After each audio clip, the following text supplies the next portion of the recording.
just 4 days away. The prize player on the market, Giannis Antetokounmpo. He's ready for a new home after 12 seasons in Milwaukee and the NBA title there. Sources told our ESPN Shams Charania, the Bucks more open to a deal in years past. And according to sources, all of this with Giannis out indefinitely with a calf strain. Let's bring out our NBA basketball analyst, Monica McNutt. She joins us here. Now, so Monica, last hour we had Bobby Marks on. He said realistically there are 4 teams that could make a deal for Giannis. So in your opinion, which team would be the, let's say, scariest if they got the Greek Freak? Listen, BC, good morning. To me, it's a no-brainer. It's the Minnesota Timberwolves. The idea of Anthony Edwards, who is ascending into the prime of his NBA career and has a long runway alongside Giannis Antetokounmpo. Now, obviously, the trade would involve some pieces on that roster, but if they could maintain the three-point shooting that they've got there, you've got a nightmarish situation on both sides of the basketball. Now, I also will add that I am one who's very mindful that it's rare to add superstar in year one and it automatically equal championship.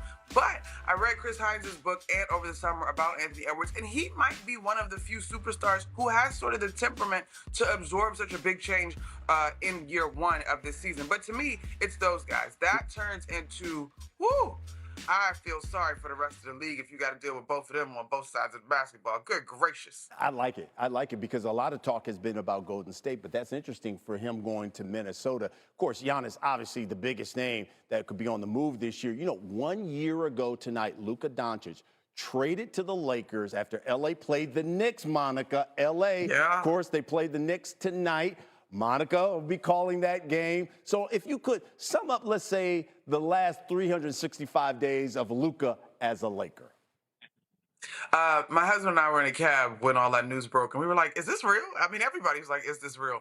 I think in the last year, the Lakers have established which direction they want to move going forward. And it is very clear that it is now around Luka Doncic as LeBron James is now looking at the sunset sort of his career.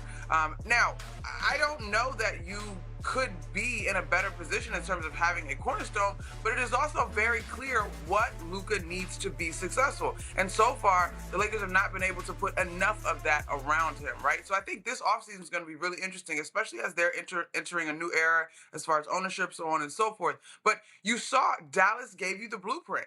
And while the NBA is typically sort of cyclical, we're still in a window in which size has a great deal of impact, in even a lot of sort of throwback big style of basketball we're starting to see play. But you got to load up defensively around Luka Doncic. But he's a great guy to have as your centerpiece moving forward. Still an MVP candidate. Yeah, you're absolutely right. By the way, that is our Monica McNutt joining us here on SportsCenter. Thank you, sis.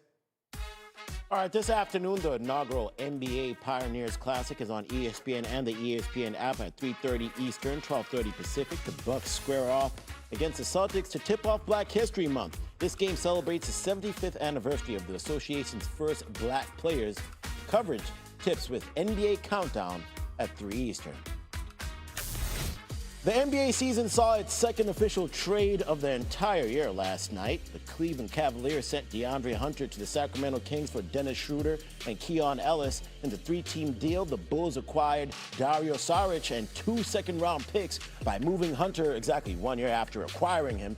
Cleveland slashes nearly $50 million from their salary, and Flag dropped 49 points the last time we saw him. Meanwhile, KD has scored 30 or more in 4 of his last 5 games. Don't at me. 9 seconds left in the half. Houston up 5. KD with the 3. That's one of the best scorers of all time. You can at him, and he strong 10-point lead. Next mass possession. Flag. Speaking of too big, too strong. Tough finish with the floater. Clearly wanted the foul there. So with under 4 to go, Flag with a similar finish. But a different result from the ref and one. Finished with 34, 12, and 5. Jason Kidd after the game, frustrated. The referees did not do their job tonight. They were. I love my Mavericks. I like Jason Kidd. Listen, obviously, the tanking's getting to him. Yeah. But he just should have ended it there where he's like, you guys don't play the game. Yeah. You don't know anything about the game. That's where he should have ended it. Right that's one of the things that I don't like when people say who played the game. You can be a student of the game even though you didn't play it.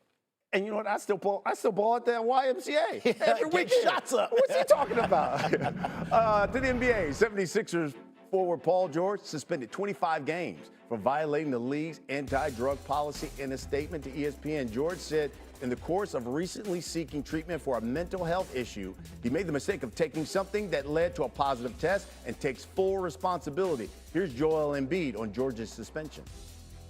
It's unfortunate, for him and for us, but we just we're gonna hold on to fort until we get him back. But yeah, like I said, it's unfortunate. We can't replace it. It does everything for us defensively. Probably our best defender, perimeter defender.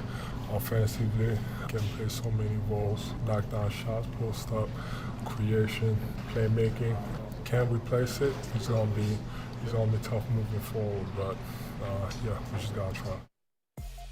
So, no Paul George, Joel Embiid, and the Sixers hosting the Pels. By the way, Paul George will be eligible to return last 10 games of the regular season. Joel Embiid's been on a tear, especially in January. He's averaging 30.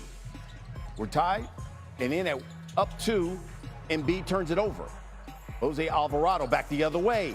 3, good. Pelicans take their first lead since the second quarter. Alvarado had 10. A couple of plays later, it's Joel Embiid from distance. It's good. We're tied up at 107. Minute 20 left in the fourth quarter.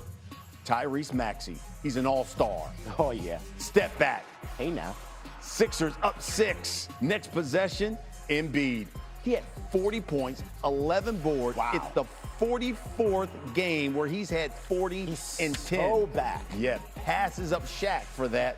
And then VJ Edgecombe with the dagger. Hey, he had 15. Sixers snap a 4-game losing streak to the Pels, 124-114. Here on SportsCenter, NBA trade deadline.